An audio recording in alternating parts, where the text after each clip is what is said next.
రీసెంట్‌గా ముంబైలో ఒక ఘటన జరిగింది. రోహిత్ ఆర్య అనే ఒక ఆగంతకుడు చిన్న పిల్లలకి వెబ్ సీరీస్‌లో నటించే అవకాశం ఇస్తానని చెప్పి అందరిని ఆడిషన్‌కి పిలిచాడు. తను ఒక కొత్త వెబ్ సీరీస్ చేస్తున్నానని, దానికి సంబంధించి బాల నటులను చూస్తున్నానని చెప్పాడు. దాంతో చాలా మంది పేరెంట్స్ పిల్లల్ని పంపించారు.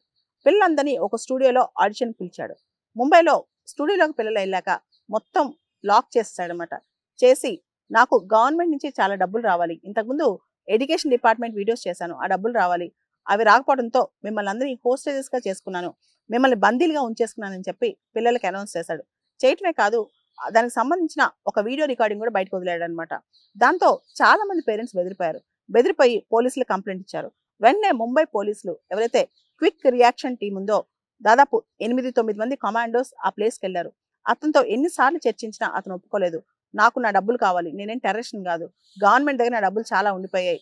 నేను చాలా టెండర్స్ వేశాను. ఆ డబ్బులన్నీ నాకు కావాలని చెప్పి పోలీసులు కూడా బెదిరిస్తున్నాడు. ఒకవేళ గనక మీరు నా మాట వినకపోతే నేను అందరిని చంపేస్తానని చెప్పి కూడా బెదిరించాడనమాట.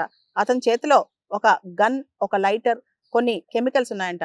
దాంతో బాగా ఆలోచించిన క్విక్ రియాక్షన్ టీమ్ పోలీసులు అతనితో ఒక పక్క చర్చలు జరుపుతూనే మరో పక్క ఆ అపార్ట్మెంట్ ఏదైతే స్టూడియో ఉందో అపార్ట్మెంట్లోకి ఎక్కేశారు. బాత్రూమ్‌కి ఏదైతే ఆ వెంటిలేషన్ ఉందో దానిలోంచి లోపలికి దూరారు. దూరి పిల్లలందరినీ కాపాడారు. అతను ఫైర్ ఓపెన్ చేయకపోతే వీళ్ళే పోలీసులు అతన్ని తిరిగి కాల్చారనమాట. చివరికి అతను ఈ రోహిత్ ఆర్య చనిపోయాడంట.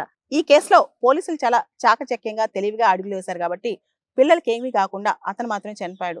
ఒకవేళ కనుక అతను ఆ బిల్డింగ్ ని బర్స్ట్ చేసేసి అతను సూసైడ్ చేసుకుంటే పరిస్థితి ఎలా ఉండేది? పిల్లలు మొత్తం చనిపోయి ఉంటే పరిస్థితి ఎలా ఉండేది?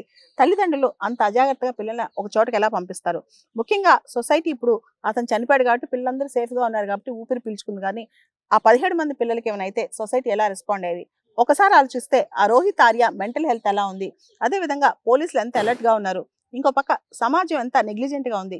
ఇవన్నీ కూడా మనకి ప్రస్ఫుటం అవుతాయి. అయితే ఈ ఎంటైర్ స్టోరీలో మనకు తెలియాల్సిన నీతి ఏంటంటే ఎవరు పడితే వాళ్ళు ఎక్కడ పడితే అక్కడికి పిలిచేస్తే వెళ్ళిపోతామా?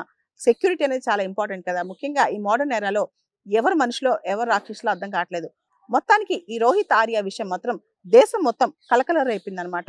ఎప్పుడైనా సరే చిన్నపిల్లల్ని వల్నరబుల్ సెక్షన్స్ ని ఒక చోట వదిలేటప్పుడు పంపించేటప్పుడు చాలా భద్రత దానికి సంబంధించిన అంశాలు మనం తెలుసుకోవాలన్నమాట. మనుషుల్లో సైకోస్ ఎక్కువ మంది బయలుదేరారు. వాళ్ళు ఎలా ప్రవర్తిస్తారో అర్థం కాని పరిస్థితి కూడా వచ్చేసిందనమాట. కాబట్టి ప్రతి ఒక్క అడుగు మనం వేసేటప్పుడు 10 సార్లు ఆలోచించుకుని వేయాలి.